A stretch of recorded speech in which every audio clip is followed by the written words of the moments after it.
All right, guys, welcome into Tide Talk Live. Stacey Blackwood here with just a quick instant reaction to Alabama dropping the regular season finale to Texas A&M 67-61. Obviously, it's a disappointing loss for Alabama. Brandon Miller fouls out with a couple minutes remaining in the game.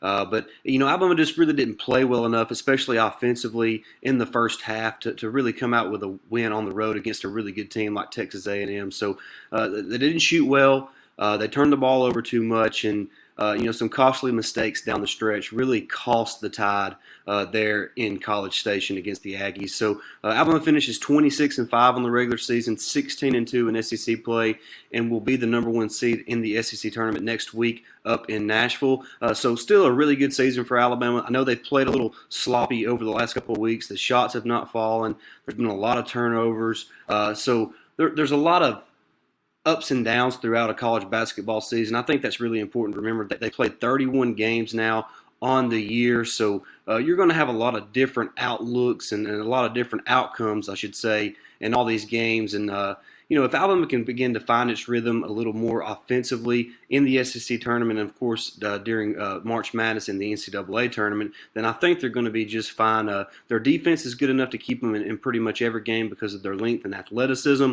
But they got to be able to find their shot and stop turning the ball over. That's really been critical for Alabama over the last couple weeks. And I really feel like this team has not really played up to their complete ability yet this year, despite how dominant they were for the majority of the SEC schedule.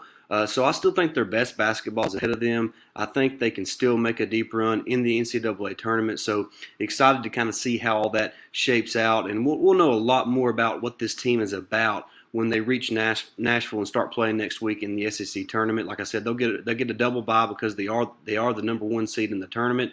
Texas A&M is the #2 seed, so there's a chance they could face those guys again up in Nashville for all the marbles in the SEC tournament championship. So we'll kind of see how that plays out next week in Nashville. Still really excited about what this team can accomplish here in the 2022-2023 college basketball season. Brandon Miller, once again, was really good for Alabama. Off to a little bit of a slow start like the rest of the team offensively, but he finished with 19 points and 10 rebounds. Like I mentioned a little bit ago, he fouled out with a couple of minutes remaining in the game. There was some knick-knack calls that went in A&M's favor down the stretch, but you got to expect those things to happen on the road in the SEC. But I really like the fight Alabama showed, especially in the second half of that game, clawing back. I think they trailed by as many as 15 in the first half, but they were kind of able to withstand that. They come out in the second half and played much better.